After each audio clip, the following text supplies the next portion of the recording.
Peace, peace, peace. What's going on? Tania, Trey, what's happening with y'all? How y'all doing?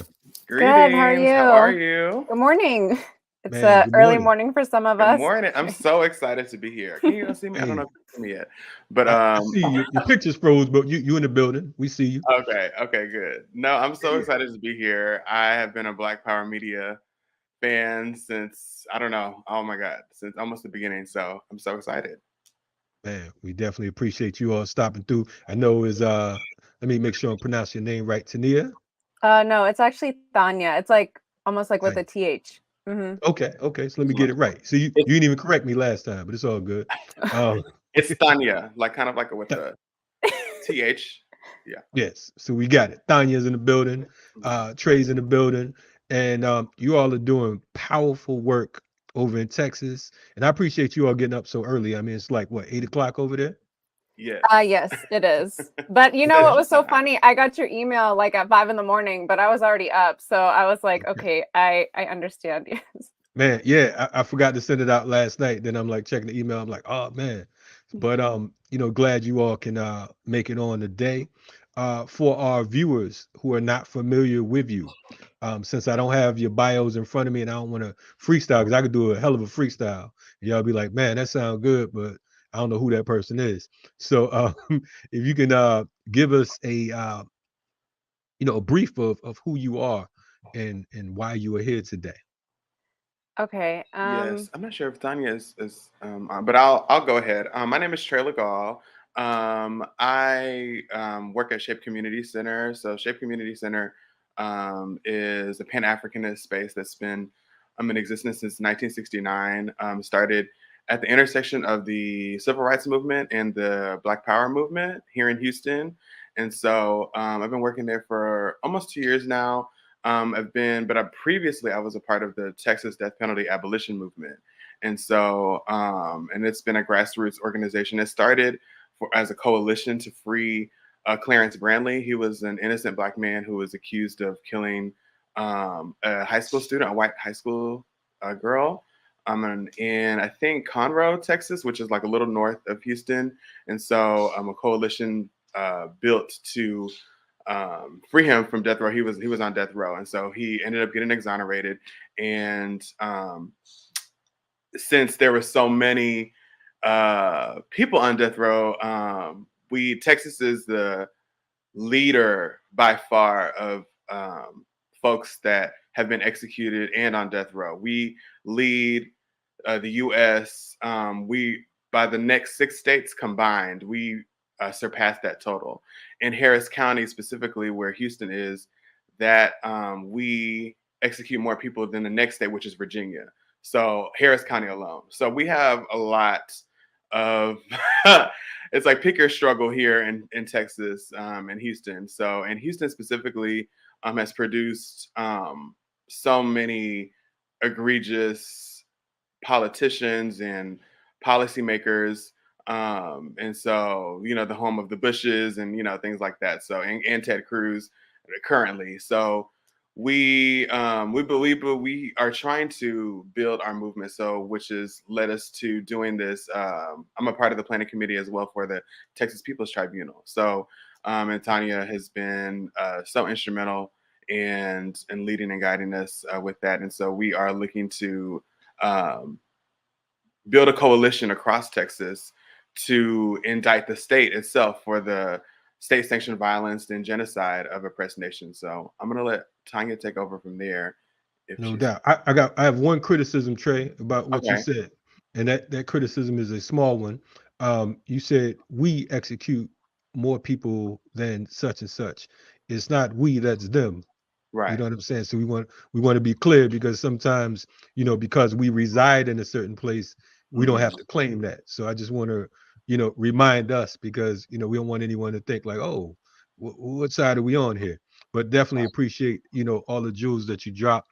Tanya, um, you know, give us your bio, your resume, and we'll hop on in. And thank you, Trey, for laying out that was real sharp. Yeah, so, you know, piggybacking off of what Trey Is said, Tanya? we really started out. in the Texas death penalty abolition movement together. That's actually Is how. Tanya here? It says she's still loading. Yeah, no, we can hear her. You might can't hear. Oh, I don't think you can hear me. I can hear you. I think Trey's Okay. having problems on his end.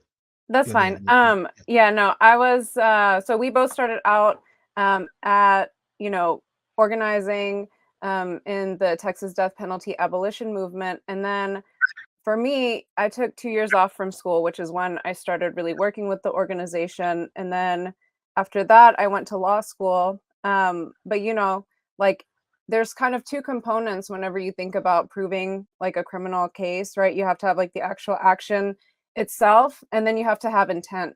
And so I think oftentimes whenever we're talking about organizing, we don't really, at least something that I would like for us to improve on is thinking about how is it that we communicate intent to people. And so I think that this is a really good tool to express that, because you can really see, right, like the effects of US imperialism throughout, like globally, but to actually make that statement and then have concrete examples, that kind of strengthens people's understanding. And so you can call this a fascist state, but then how is it that we are explaining that or educating people about that? And so this project was more, I mean, it's kind of grounded in education, trying to be an educational tool, but also we're looking at archival material, because Texas has a pretty unique history when it comes to like its position like geopolitically, right? Like at the end of Great Britain, like it abolished slavery, but it was like the largest colonizer. There was, the sun never set, right? Like on the British Empire. And so we think about how is it that like, okay, we see in Texas specifically, like there is this history of, 6 nations colonizing the state, right? You have Spain, you have France, you have all these different countries, but they all had a distinct impact on this particular region. And then you have, the Anglo-American colonization of Texas. And so whenever this land was, a part of Mexico, you have white people coming in, settling. I mean, there was incentives, right? Like you have these massive land grants, and then that was very much sort of relative to your, like how much captive labor you had as well. Like the more slaves you had, the more land. And so I think that there's a lot that we can delve into with Texas, it being its own country at one point, it being, trying to establish itself as like a cotton empire. And, Houston specifically, if we think about East Texas, we have a lot of plantation districts, like, in this particular region of Texas. So in Dallas, it's more sort of obvious, like in terms of like cotton production. But then in Houston, we have sugarland, which, we had sugar plantations here, which then later on, we know like slavery never stopped. It just morphed into different systems, or we just gave it a different name. And so in sugarland, then you have imperial sugar, and they used to lease out prisoners. And so there's been this huge push by the National Black United Front about the Sugarland 95. A few years ago, there were 95 unmarked graves that were uncovered in Fort Bend ISD, which is present day, Sugarland. And it just kind of speaks to like this ongoing, like history is so in your face. Like I think it's important for us to really see what we can do with this history in terms of using it not just as an educational tool, but also as an organizing tool. Wow. I mean, Texas is like, I mean, just what you've broken down just over the past couple minutes is like, I mean, it's to a degree, it's kind of scary. Yeah. You know what I mean? And I say this and because, of course, like you said, something that was once a country or a colony of its own, and then the different types of plantations that exist and continue to exist. I mean, it is. I mean, I salute you all for making efforts to organize in Texas, because it's just such a, I mean, man, it's woo, it's an amazing place. You all talked about the death penalty itself. What is the current numbers? What's it looking like now? I believe the current number is 583 people have been executed totally since the, Texas, resumed executing people in 1982. So from 1982 until May 2023, 583 people have been executed. During Rick Perry's administration, he actually signed the death warrant for more executions than any other governor in U.S. history. And then, demographics, of course, like people always talk about like, oh, well, we've made so much progress because the state isn't killing as many people, right? Like with you have like a legal death sentence and then you have like a legal execution. But, when we think about sort of the descriptive profile of people who are executed, it's the same people, they're Black, poor, significantly impaired, or, a combination of all three. So we talk about progress in terms of just statistics.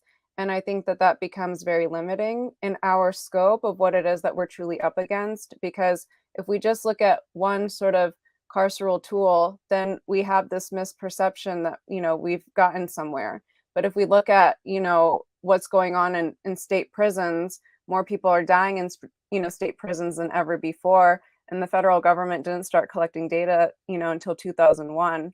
And then, with us, again, Texas being so close, like we neighbor another country. And so you have like the militarization of the border. And then you have all these, they're not called executions, but it is, right? Like if ICE can really shoot you from Texas to, and someone's residing in Mexico and they can shoot you, crossing that borderline that way, what else is permissible? So that's, something else that we want to look into is like these other forms.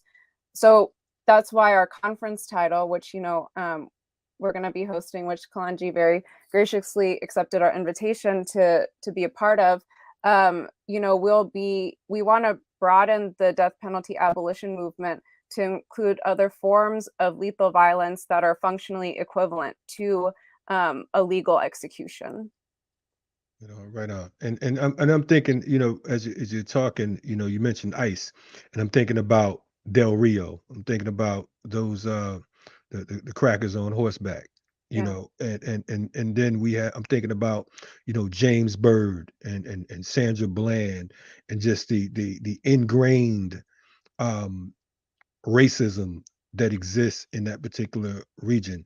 Um, I want the Texas People's Tribunal, because you kind of touched on it. Who are some of the participants, and also what is the goal of the Texas Tribunal? Because I know that you all are doing some serious work, some serious organizing out there, and I think that folks need to know about it, and not just for those of us who are participating, but for folks who are uh, around the world globally. They need to know what's going on in Texas, because you mentioned folks like NBuff, and shout out to our brother Kofi down there, who's been organizing consistently, for years, and so many other fighters out there from Houston to Dallas and San Antonio, etc. What are your goals with the Texas People's Tribunal, and what do we have to look forward to? Trey, you back with us? Yeah, I was gonna say, Trey, if you want to start, I'll follow you. Oh yeah, so we're really excited that we're having some other some cross state lines and even nationally participation of this collaborative. So we're having the director of the Pan African Connection, Akwete, in Dallas. She'll be coming, and we actually had a teach-in. We had a teach-in in Dallas, and we had a teach-in here in Houston at Shape Community Center. So we're really excited about her. We also will have. Let me see, who else is coming? Dr. Joy James is coming. So we're so excited to have her. And she's going to be one of the speakers for the conference on Sunday. And we have some people from New York. I don't want to get their names incorrect, Tanya. Okay. Yeah, I'll take over. Yeah. Mm-hmm. So Dr. Gerald Horn, he's going to be one of our featured speakers. He'll be participating virtually, but he'll definitely have involvement in this initiative. And we'll also Sekou Odenga, he and his wife Dekwi, they're going to be coming from New York. Bullwhip, who is also based in New York, who's an original Panther, he's coming as well. And then we'll have other people from Spirit of Mandela Coalition. And I think it's important to also explain that this isn't just the Texas People's Tribunal that's planning it, but this is, we have co-sponsoring orgs as well who've been working with us. And so Spirit of Mandela has been very instrumental, especially with sort of linking us with people outside of Texas. And I do also want to note, and this is probably true of other parts in the country, but one of our, and we'll get to objectives, but one thing that I think is important is that for us to start kind of breaking out of like the silos that we've been operating in. So oftentimes, Houston people just do whatever's going on in Houston, and then Dallas, it's the same thing. We may, drive to San Antonio for like a rally or whatever, but there's not a continuous or consistent, line of communication among us. There's no coordination. And so I would like for us to at least start thinking about it. We may not be in a place right now where we can, make it functionally possible to do everything together, but I do want that to be something that we build. And then other people that will be, but we also wanted to invite like Sandra Netter, she's an original Panther from Houston, and she's been instrumental in planning this as well. She's also, I would really consider her one of the planning committee members, because I've been turning to her for so many questions that I have in terms of like direction or, what is right and what is wrong. And so she's going to be one of our speakers. We're going to have people who actually have loved ones on death row speak at the conference as well. And like Yancy Valderas, her husband Juan, he's currently incarcerated. He's on death row at Polensky in Livingston. That's where our death row is. And then we'll have actually someone from death row. He'll either be speaking or will be writing a statement for us. His name is Obi Weathers. He's also an activist, and we kind of consider him a political prisoner as well because of his work that he does in solitary confinement. So, yeah. Right, no, I'm definitely looking forward to this conference. Gratitude for the invitation. You have some workers on board, and that's always a good thing when you have folks who who do the work, and not just not just names for the sake of names. So I'm looking forward to participating and joining you all. How can folks get more information on the Texas People's Tribunal? We do have, so I can drop our website in the chat. And so we're going to be updating it soon to have our, like, all of our up-to-date conference information. But you can register using this link. And, I want to also add, like, it's completely free, open to the public. So there's not going to be a registration fee or anything like that. Whoever wants to come, just make sure you register, because we'll also be providing lunch. And so we want to make sure that we have enough for everybody. So you can. Oh, you feeding us too? Yes, we are. Trey, do you want to talk about special. that? Trey's been doing it with the catering. No, he's been, go ahead, Trey. What are you saying? I'm sorry, I missed it. No, I was joking. I said, "Oh, you feeding us too?" Oh, Yeah. yes. Trey's been very much on that with our caterer Rashad. He actually works at Shape on what is it, Wednesdays and Thursdays. He has the kitchen, right. So yeah, he's awesome. Yes, at Shape Community Center. Yeah. Mm-hmm. And then I will. Trey, could you drop the link to our Instagram? I'm having trouble pulling it up for some reason. Is it on the site or no? Actually, yeah. Now that I'm thinking about it, I wanted it to be easier for people. But yeah, if you just scroll down, it's going to be there. Yeah. All good. So it's on the screen right now for folks who are checking us out, or you can get it in the chat. It's TexasPeoplesTribunal.com, and this is taking place the 26th through the 28th. Okay, cool. Yeah. Okay, so yes. So it's definitely sounds like a powerful piece. Great lineup. my first time in Texas, to be honest with you. I've been kind of avoiding Texas. I've gotten several invites in the past, but I'm like, man, you know, that's Texas. Yeah, But yeah, yeah, we've gotten that from a few of our, yeah. Some people are like, this is such a side conversation, but like whenever I was working I interned with this project we were doing at the UN, and so people would talk about where they're from, and then I'd be like, Houston, Texas, and everyone would wake up for a second. So yeah. I get that. Yeah, certain areas is like, a whole nother program. But definitely, we're grateful that you all came on and joined us this morning. Looking forward to rocking with you. Definitely folks out there, check out, the Texas People's Tribunal. Will it be virtual as well, or It will, and then by okay. next week, beginning of next week, we will have information so that people can join us virtually. Cool, cool, cool. Well, we'll make sure to be sure to keep on pushing it here at Black Power Media and Remix Morning Show. Appreciate you and Trey getting up early this morning to join us, and keep on fighting the good fight.